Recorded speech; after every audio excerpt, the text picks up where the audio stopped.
I just read one of, if not the best storyline for Superman. What were you expecting, All Star? Yeah, so I read all of Death of Superman. And I'm gonna give my review on it. For starters, I love the art. It's amazing. I mean, look at that shit. It looks great. And this story, now that I've read the entire thing, again, I have the whole thing. I have it. It's right here. I really appreciate this story more.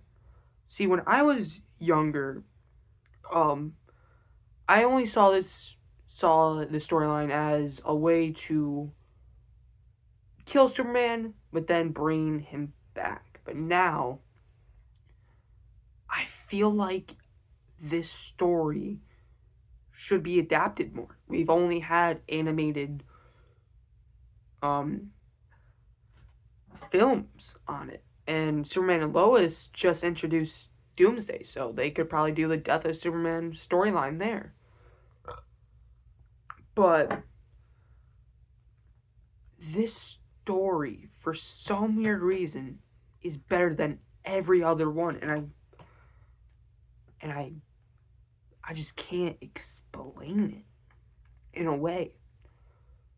I love the fact that Doomsday and Superman both win in a way. Doomsday kills Superman. Doomsday wins, but also Superman defeats Doomsday. And that's so great because you can say both of them won. You can say that. And that's amazing to me because you can tell me, you can walk up to me on the street and say, Superman won in Death of Superman. I would go, yeah, he did. But you can also say, Doomsday won. And I wouldn't say no. Because both of them win. And that's why I love this story now. Because when I was older, I was like, oh, Doomsday won. But for this, it feels like Doomsday and Superman both won, no matter what. Um, and another thing that I love is the fact that we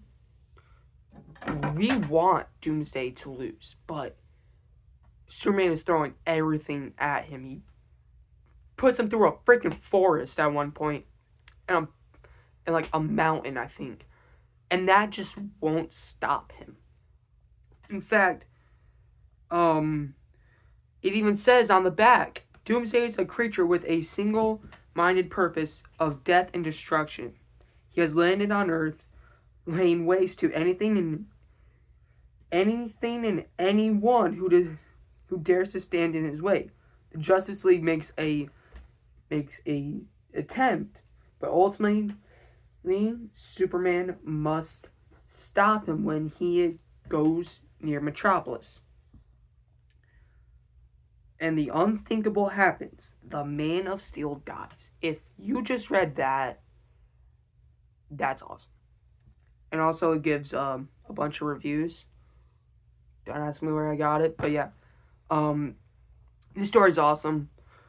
And I was only used to this from the New 52 animated films.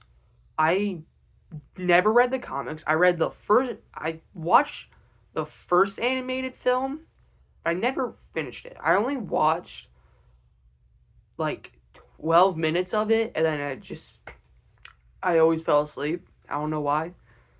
But now I'm curious of what's better, the comic or the movies. And one thing I love about this is it feels like Superman is actually dead. In the New 52 movies, you knew he was coming back. You knew.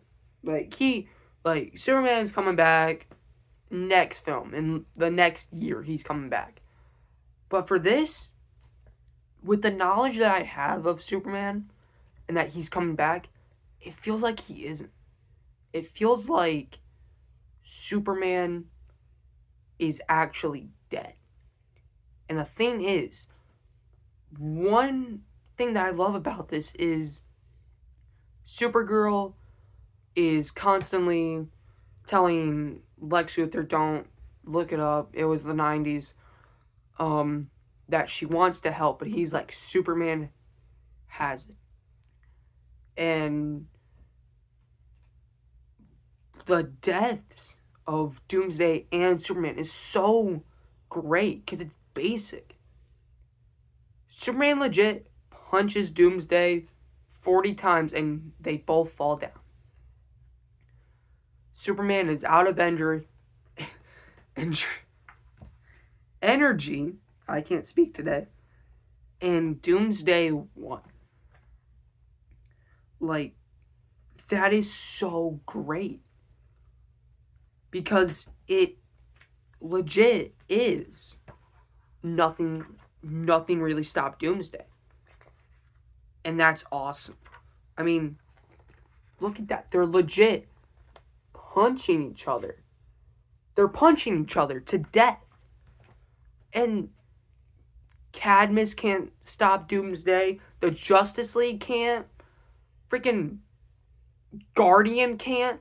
And Superman basically couldn't. That's 4 different things that could not stop Doomsday in a way. So that legit elevates him to the most dangerous villain in DC. But yeah, that's my review of The Death of Superman. Great story. Pick it up if you can. It's awesome. That's all I have for today. I know this is just a quick video, but hey, if this video does well, I'll do more comic reviews. But yeah, I'll see you guys soon.